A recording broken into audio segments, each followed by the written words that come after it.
పాటు నా నియోజకవర్గంలో అధ్యక్ష మరి ఆయన ఎట్లా మాట్లాడుతున్నాడు? మొత్తముగా గత ప్రభుత్వం ఏం అంటే కాంగ్రెస్ ప్రభుత్వం ఏం చేయలేదు, అప్పుడు ఇప్పుడు మొత్తం మేమే చేసినామని చెప్తున్నారు. ఆ సోదరుడు మొన్ననే టీఆర్ఎస్లో పోయిండు, అప్పటిదాకా కాంగ్రెస్లోనే ఉన్నాడు. అంటే కాంగ్రెస్ ప్రభుత్వం యొక్క కార్యక్రమాలు నచ్చాయి కదా అధ్యక్ష. ఈరోజు ఈ రాజ్యాంగం ద్వారా ఎస్టీ స్టేటస్ ఇచ్చిందే ఎస్సీ ఎస్టీలకు కాంగ్రెస్ ప్రభుత్వం అధ్యక్ష. అదేవిధంగా సోదరుడికి కూడా రిజర్వేషన్ రావడానికి ఆ రోజు 1976లో ఇందిరమ్మ గారు మరి తీసుకొచ్చినటువంటి రిజర్వేషన్ తోటే ఈరోజు సోదరుడు ఈరోజు ఎమ్మెల్యేగా ఇక్కడ రావడం జరిగింది.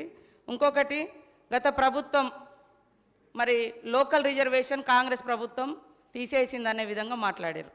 గతంలో జీవో నెంబర్ 3 తీసుకొచ్చి ఏజెన్సీ ప్రాంతాలలో ఐటీడీఎల్ ద్వారా వేలాది మందికి ఉద్యోగాలు ఇచ్చిన ఘనత కాంగ్రెస్ ప్రభుత్వంది. కానీ మీరు సరిగ్గా ఆర్గ్యుమెంట్ చేయక అది కోర్టులో పోయింది. మీరు ఇచ్చిన 10% రిజర్వేషన్ కూడా ఎలక్షన్స్ ముందు ఇచ్చారు, అది కూడా ఇవాళ కోర్టులోనే ఉంది సార్. కాబట్టి మాట్లాడేటప్పుడు కూడా కొంచెం ఆలోచించాలి.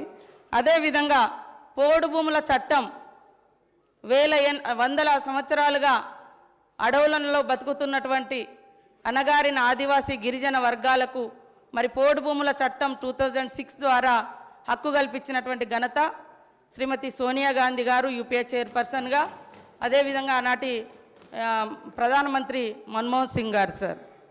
కాబట్టి ఇంకా కొన్ని మైనార్టీల గురించి మేము వచ్చి 10 నెలలు అయింది, మీరు 10 సంవత్సరాలు అన్నారు. 12% రిజర్వేషన్ ఇస్తా అన్నారు, మరి 10 సంవత్సరాలైనా ఇవ్వలేదు. అది మీరు మాట్లాడాల్సిన అవసరం ఉంది సార్. అదే కాకుండా దళిత బంధు పేరుతోటి మోసం చేసినామన్నారు.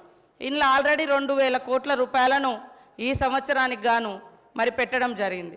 కాబట్టి మేము ప్రవేశపెట్టినటువంటి బడ్జెట్ను కూడా చూసుకొని మాట్లాడితే బాగుంటుంది. అంటే ఓకే అన్న, నేనేం అనడం లేదు, కానీ మేము పెట్టినాం కదా, పెట్టిన వాటిని కూడా మీరు పెట్టలేదు, చేయలేదు అని కాకుండా మంచిని మంచి అనుండ్రి, చెడుని చెడు అనుండ్రి, పాలకు పాలు నీళ్ళకు నీళ్ళు, అంతేగాని అన్నీ ఏం లేదు అంటే మరి అది కూడా కరెక్ట్ కాదు. కాబట్టి మా సోదరుడు కరెక్ట్గా ఆదిలాబాద్ జిల్లాలోనే గత 10 సంవత్సరాలలో మీరు ఎన్ని వేల మంది గిరిజన నిరుద్యోగ యువకులకు ఉద్యోగాలు ఇచ్చిరో చెప్పండి, ఎంతమందికి ఎస్సీ ఎస్టీలకు ఇండ్లు ఇచ్చిరో చెప్పండి, ఎన్ని వేల మందికి నీటి వసతి కల్పించిరో వ్యవసాయానికి చెప్పండి.